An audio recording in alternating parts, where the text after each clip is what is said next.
Well, hello and welcome to Module 12. This is terrestrial biomes.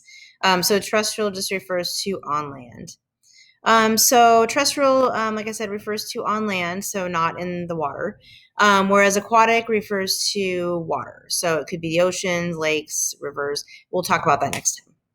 All right, so terrestrial biomes, these are the main terrestrial biomes. So we've got our different colors representing our different biomes.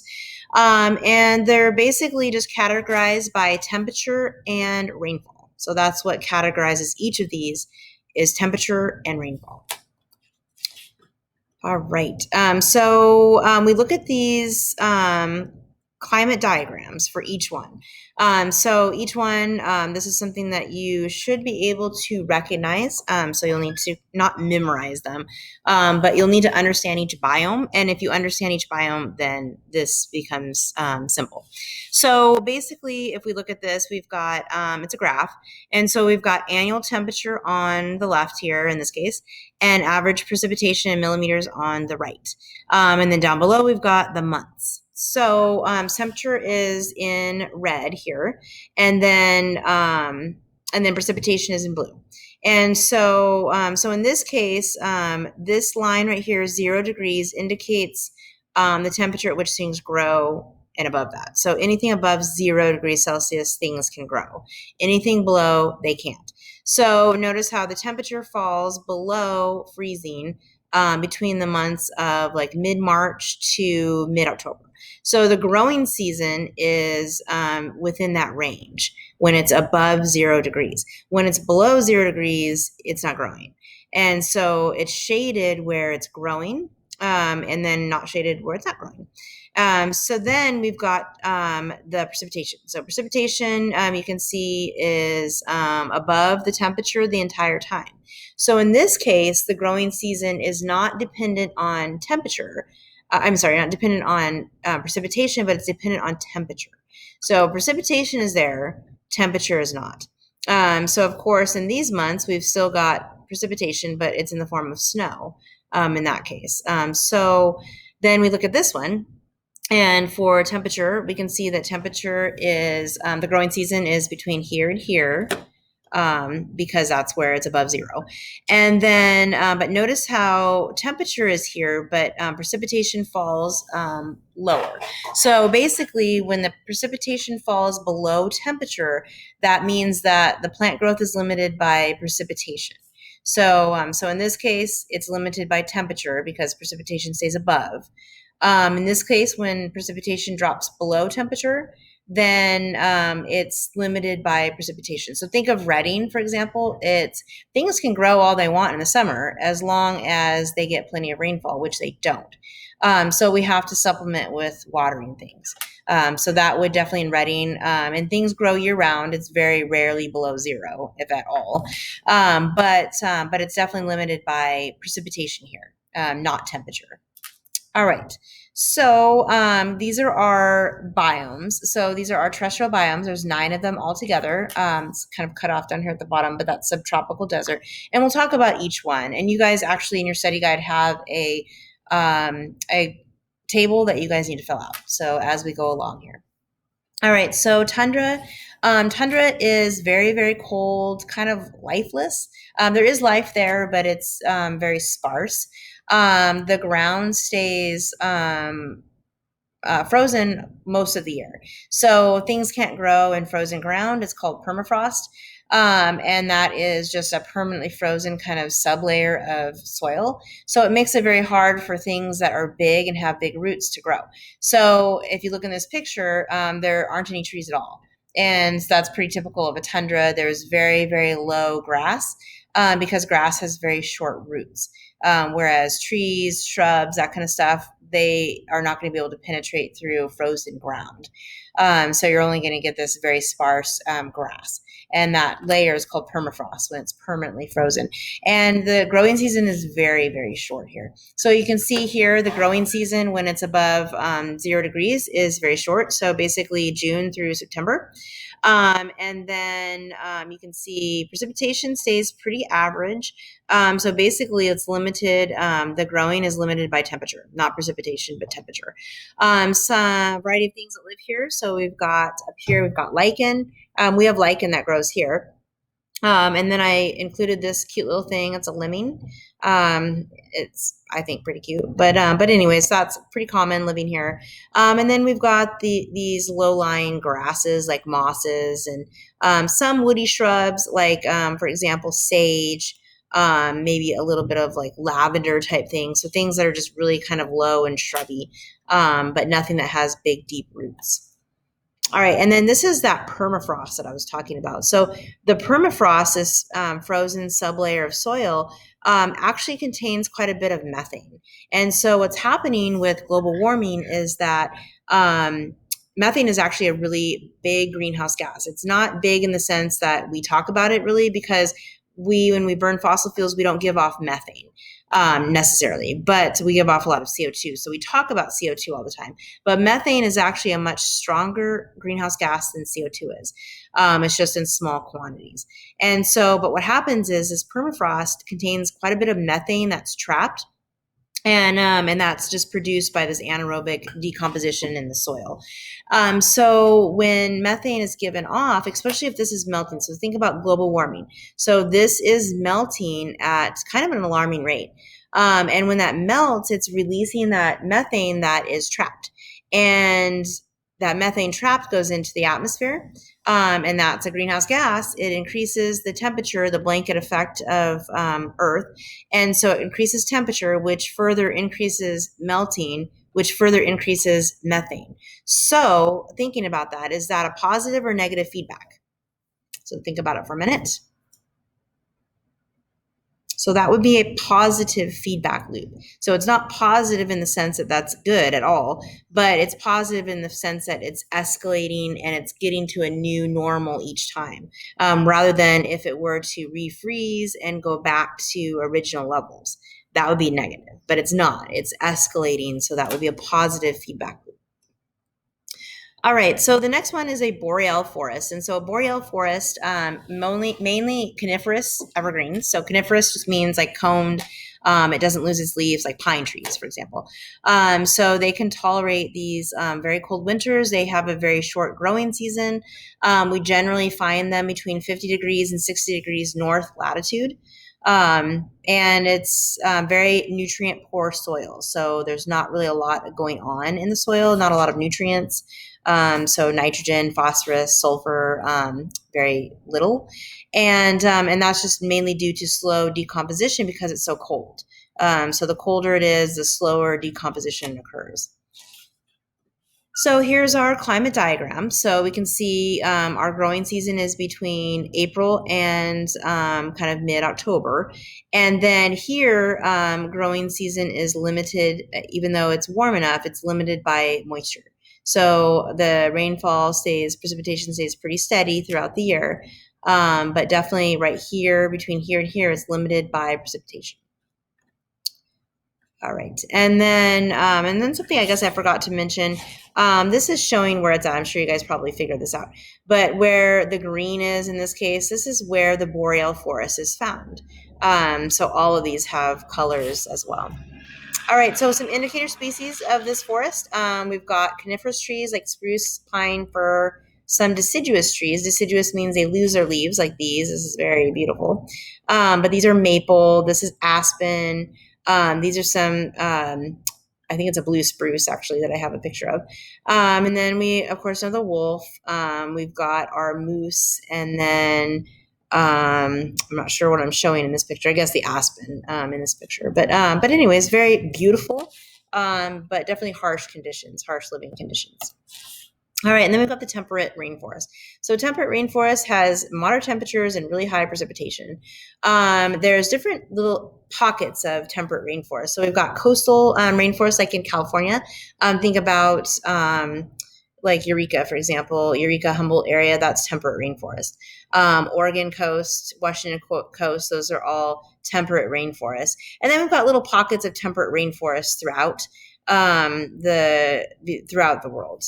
But basically mild temperatures. I'm sure most of you guys have probably been over to the coast. So just think of those kind of temperatures, kind of mild throughout the year, but lots of rainfall.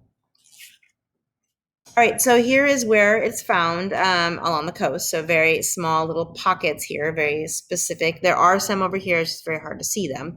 But just think along the coast, we've got that. So here we've got Nanaimo, which is up here in British Columbia. It's actually really cool. I've been up there. I went up there for my honeymoon, actually. But it's beautiful. And so anyways, if you look, its growing season is year round. So there isn't really a stop to the growing season because the temperature doesn't dip below zero.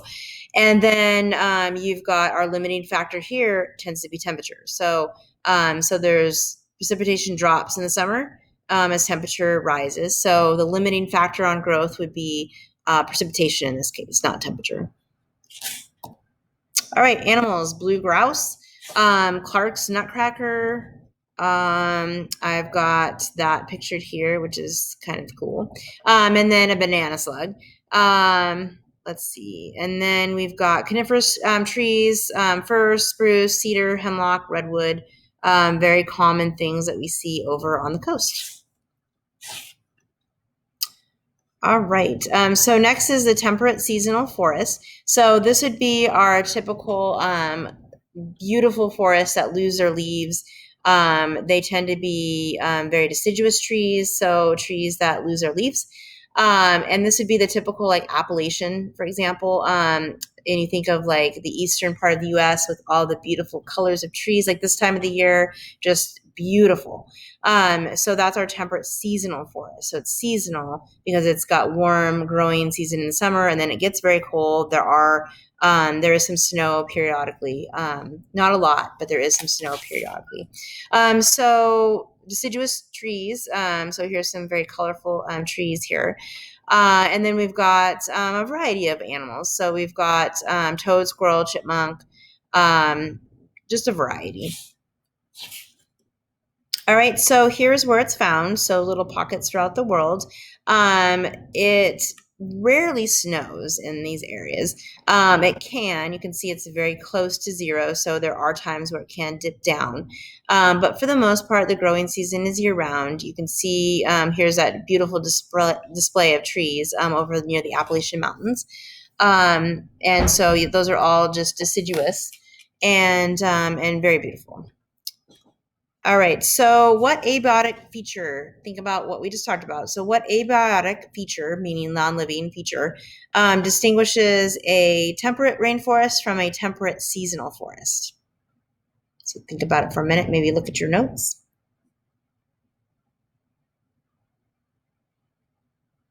All right, so what would distinguish those two is basically rainfall.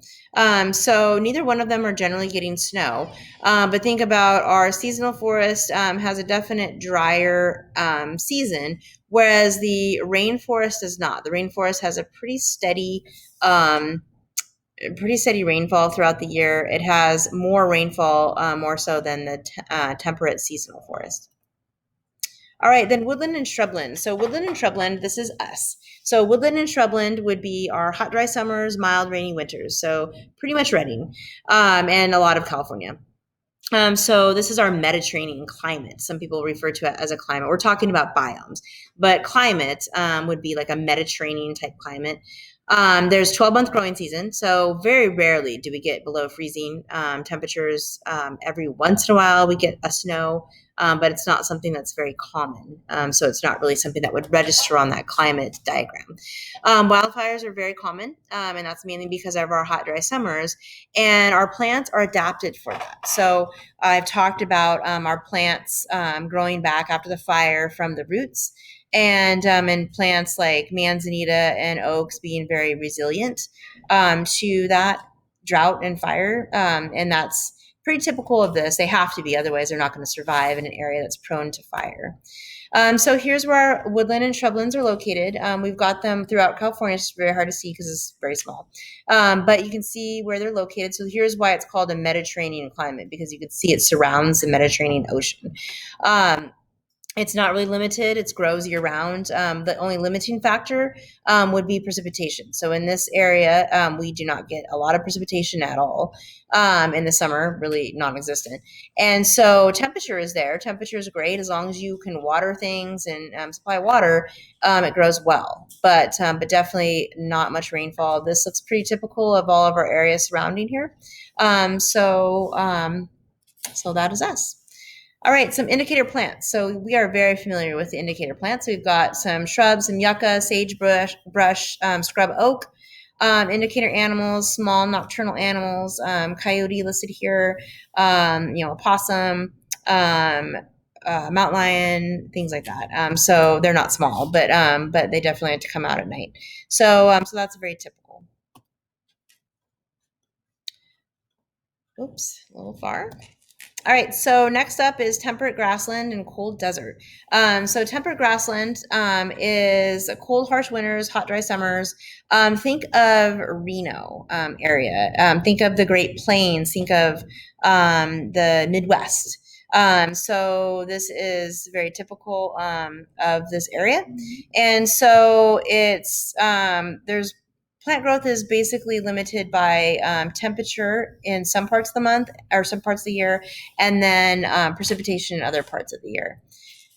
So let's take a look. We've got plants, include grasses, non-woody flowering. This is really typical. Think of Colorado all the way through the Midwest. Very typical of that area. And this is kind of our heart of our growing areas. So lots of grazing. This is where a lot of our crops are grown. This is the savanna. So these animals, like the rhino, don't exist here. But this is very typical of savanna. So the savanna is very typical of this as well. All right, so here's what it looks like. So we've got little pockets around. So you can see parts of the Midwest here, Colorado, some of the high desert areas. And then you can see up here. So basically, it's growing season is year round. We do have very, very cold weather though. So you can see very cold, almost freezing. There is limiting growth. In this case is precipitation. We've got the temperature there in the summer, just limited by precipitation. So you get those grasses drying out. And you can see here with the bison roaming, looks like in Utah. But we have basically typical kind of Midwest area. All right, and then the tropical rainforest. So tropical rainforest is found between 20 degrees north and 20 degrees south of the equator. And this is where our band of, when we talked about the Hadley cell rising, the heat causing the air to rise, and that is causing that precipitation to occur. As that air rises, adiabatic cooling occurs, precipitation occurs. So that's why we have this general band along the equator of rainforest. So it stays pretty steady temperature year round, pretty steady rainfall year round. There is generally no limiting factors. You'll see in a minute. And so basically, this is where we have our most diversity. There's more diversity here than any other terrestrial biome. So it contains up to 2/3 of Earth's terrestrial species just in this zone. So the tropical rainforest is extremely important to a lot of species. All right, so you can see here is kind of all over the place. But generally, you do have a kind of a wet and dry season. So the wet season tends to be, depends on what side of the equator you're on, but it tends to be kind of opposite of us. So their wet season is generally what we determine here in Redding as being our dry season. And you can see little pockets along here. So the equator runs kind of right along here.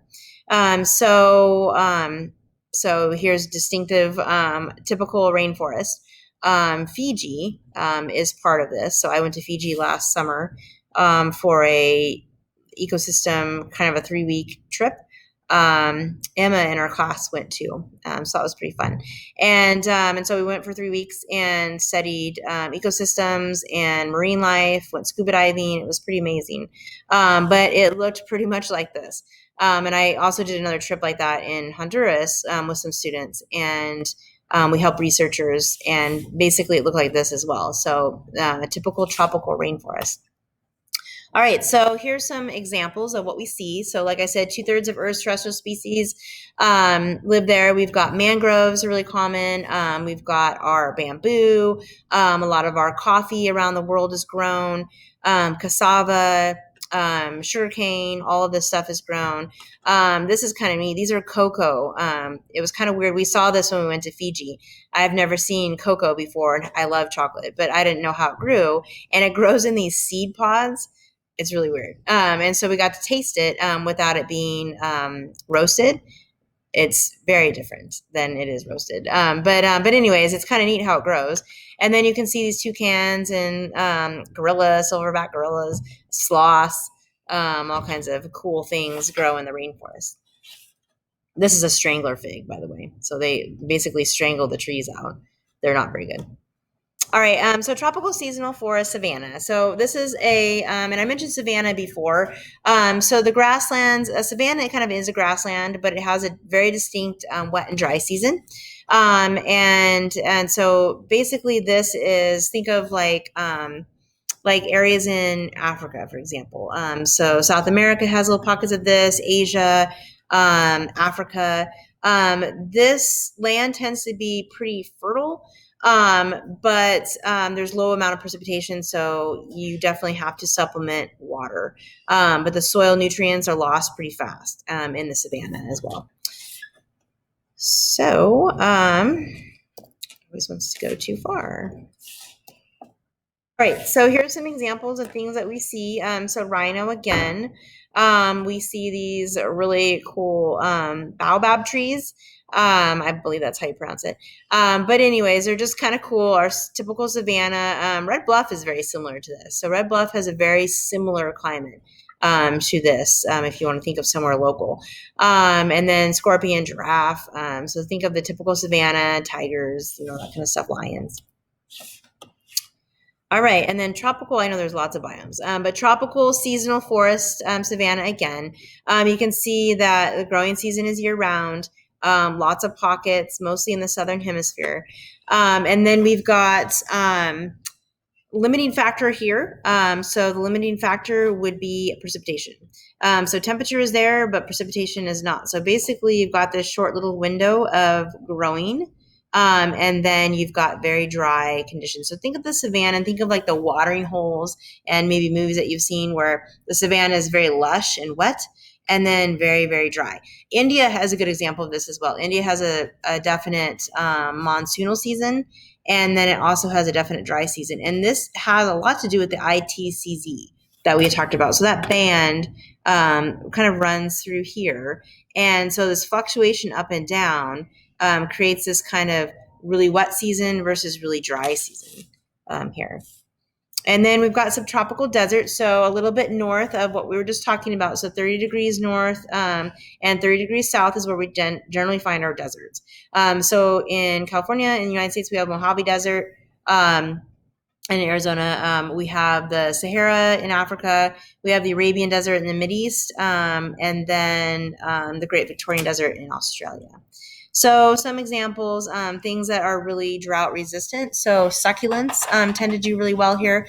Cacti, things that can store their water in their leaves. And then we've got this cute little thing called a rock hyrax. It looks like a really fat ground squirrel or something. But and then a Bactrian camel. So those are some examples. And then our typical desert region. All right, and then we've got subtropical desert. So subtropical desert, here we've got, this is our really kind of dry desert. So this is like the Sahara. So here we've got basically no rain at all. And so very, very dry. So the limiting factor is basically water, and it's the entire year. The growing season, because it is above 0 degrees, is year round, but things very typically don't grow here. That's because you get very, very little hydration, very little precipitation at all. So very sparse. All right, so think about what I just talked about. So what adaptations allow desert plants and animals to survive in their hot and dry environments? So what did I just talk about? So I talked about how plants can store their water. So succulents, great example. If you've ever broken apart a leaf from a succulent, it's just filled with water, and they basically store their water. And so when they need it, they take from their leaves, and then when it rains, they fill up again. Cactus do the same thing. So cactus store in their bodies, and they have the prickles to kind of protect their water source, so animals don't dig into that water source. And then what characteristics of a terrestrial biome determine its productivity? So the productivity would be growing. So we've mentioned two things. We've mentioned temperature and we've mentioned precipitation. So those things are basically limiting factors to what is going to grow. And of course, nutrients in the soil, that does play a big part. But a lot of that has to do with rainfall. So rainfall is a big determining factor in productivity. All right. And then last thing, biomes versus habitats. So a biome is a area with a set climate, whereas a habitat is just a small little area. So tundra, for example, tundra is a biome, whereas a mountaintop is not a biome. A mountaintop would just be a habitat. A rainforest would be a biome. Shrubland would be a biome. Agricultural field is a small little place, so that's a habitat. Temperate grassland is a biome. A rotten log is a habitat. A valley is a habitat. Subtropical desert, that would be a biome. And then a tree canopy is a habitat. So you see the difference between those. So biome is a large area that has a general rainfall, general same rainfall versus, sorry about that. I had to sneeze. So a biome is basically a huge range of climate and precipitation, whereas a habitat is just small. So we're talking about a small little area, the rotten log, the mountaintop. That's a small little area. But a biome is a huge area that is probably due to latitude, ocean currents, something along those lines. All right, and that is it. And we will talk about aquatic biomes next time. So I'll see you guys next time.